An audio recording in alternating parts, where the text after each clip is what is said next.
So today I'm going to talk about how to balance your day. If you are housebound or if you're maybe having to shield or you're having to isolate. I'll talk about the importance of having a balance of varied activities in your day, and also about the importance of routine for people who are watching this who have a chronic illness and so have sort of limitations as to what activities and things you can do. I'll make a part two to this video where we actually look at how you can adapt either how you do an activity or adapt the environment around you to enable you to do that. But that there won't be so much focus on that today. So first of all, I want to talk about having a balance of activities from a psychological and sort of mental point of view. Then all of us need a balance of varied activities throughout our day, throughout our week, to maintain good well-being. So I would split those types of activities into three main areas.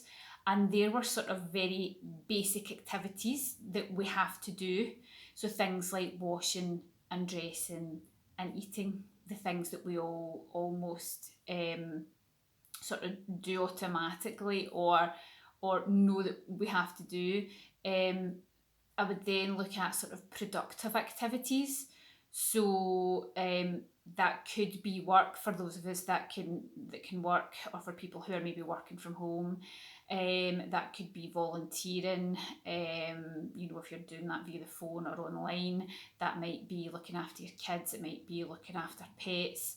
There's various other activities that could fall into that category, and in the other category are like your hobbies and the fun things, the things that we enjoy to do or enjoy doing. So what I would suggest that you do is start writing a list. And it might take you a few days, it might take you up to a week just to keep adding things to that, and a list of all the things that you would like to do or need to get done, or things that you've been putting off for weeks or months, or things that you've been telling yourself for years you'll get around to doing and haven't quite done it. Just spend some time thinking about that. You'll find things pop into your head, and make it just a big long list of all those sorts of things. Once you have your list, you can then look at breaking that down into the three categories that I've spoke about. Now, there's no right or wrong when you do this. What is a productive activity for someone might be a hobby or something really fun for someone else. So an example of that might be cooking. Maybe someone really enjoys cooking. This is a really creative task for them, and for someone else it might just be a means to an end. It's what you do because you need to eat. So there's no right or wrong into what categories you want to put them in, and where you feel they fit.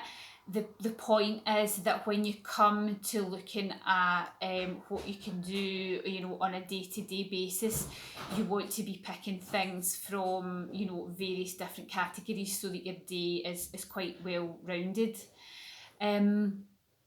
So I spoke a bit, or mentioned earlier, routine, and we all as mammals thrive on routine. Our nervous system thrives on routine. Now, I know some of you might be watching and might be like, no, I hate routine, I'm much more free flowing than that. And that's okay. What I would say though is at the most basic level, what we should all be doing, and what is, sort of good for us, but also good for our nervous systems. And this will come into play particularly for people who have illness, either chronic illness, physical illness, or mental health problems.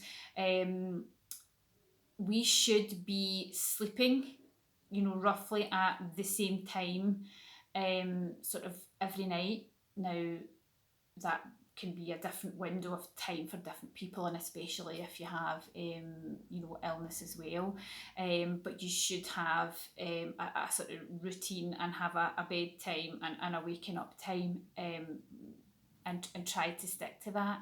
Also eating, we should be eating regularly throughout the day, and that should, your main meals should be around about the same time each day.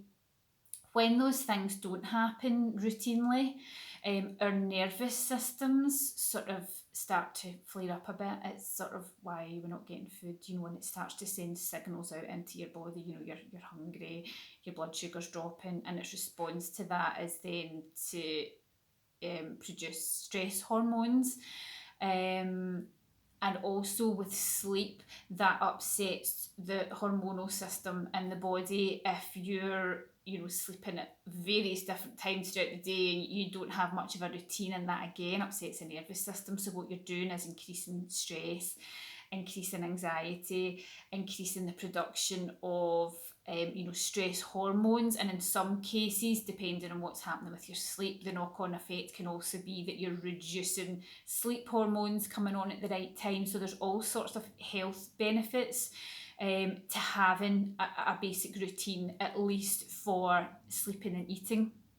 And I understand for people with various chronic illness, that can be quite difficult. But it's something that you might want to try and work on, just to get those foundational things in place, to keep your nervous system sort of happy, if you like, when it's producing stress hormones and having to be activated, because it's sensing that it needs sleep or it needs food and it's not coming. That then uses up more energy. So if you have a condition where fatigue is an issue, that can increase fatigue. So yeah, having a routine is really important. Once you have the eating and the sleeping sort of in your routine, you can then look at those gaps in between meals and when you're not sleeping, and how you fit in the activities that you can do, the activities that you've listed and then broken down into the 3 categories. It's up to you how much you want to structure that. Someone might want to sit down and write out, a full daily plan. At this time I'll do this activity, at this time I'll do that. Other people, you might not fill that in, if you like, and it might just be how you feel on the day. Look at your list and think, okay, I feel like doing that, I'll do that. As I say, the idea is that you would have a mixture of productive activity, fun activity that you enjoy, and the sort of basic activities of life that we have to do. That is good for well-being, and it helps us mentally and emotionally feel better about ourselves when we can look back at the day and see what we've potentially achieved. Now, I won't go into great detail in this video, as I said earlier, about how you can maybe do those activities, particularly for people with chronic illness. You might have a lot of things on your list and think, well, I'm not well enough, I don't have the energy, or whatever, it might be too much pain, or whatever the symptoms are. And we'll speak about how you can actually break down activities in lots of different ways to enable you to do little bits of things each day. If you're struggling to think of things to sort of list, what can you do? If you're someone who's maybe shielding and you've been used to being out, working 9 to 5, picking the kids up from school, doing all these things, and suddenly you have all this time and things to do. Some of the things that, or I'll give you sort of ideas of things that you might be able to put on there, are, and this could be, probably a productive activity, is like tidying out that drawer that, you've been ignoring for months or years, or, just have a go at that, or just a start at it. Do half an hour one day and, leave the rest and come back to it again. Something else you might want to look at are, we live in a digital age and we have all these photographs and our lives are now online. And I know something that I've spent time doing is getting some of those really good photographs off there, getting them printed and putting them into photo albums. And you can do all that online. You can get them printed off and posted to you. You can buy a nice photo album online. Something else I enjoy doing and spending time doing is making up music playlists, whether that's on Spotify or I also have a lot of CDs that I've purchased over time that I'm slowly trying to get into a digital format, so that I can then download them and make playlists and things with that. I might be doing things like baking or doing crafty activities. It might be things you haven't done for years. You think maybe I'll give that a go again. I have started card making. I'd never done it in my life really. I don't think I'd made cards since I was at primary school, but now being chronically ill and being in the house, it was something that I started last year. So yeah, if you're good at crafting, I had a friend who bought me a paint by numbers, an adult paint by numbers, and it's been great, and I've done a couple of them now, and I find it really therapeutic and actually quite relaxing. You look online and order things like that online, so that sort of gives you an idea of maybe some of the things that just haven't come into your awareness if you've been someone who's, busy and out there doing, things outside, and are now sort of confined to, the house, or maybe the house in your garden. So yeah, get a routine and keep structure. That's really good for your mental health, as well as, as I've said, physiologically and for your nervous system. And look at all the things, think about all the things that you can maybe get around to doing. Just popping into my head there is, think about all the books that you've maybe wanted to read and haven't done yet.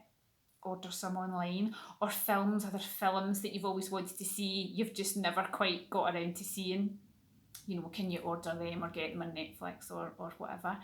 And do a bit of that as well. But yeah, really just having structure, and having a good varied day, in terms of how you're breaking down your activity.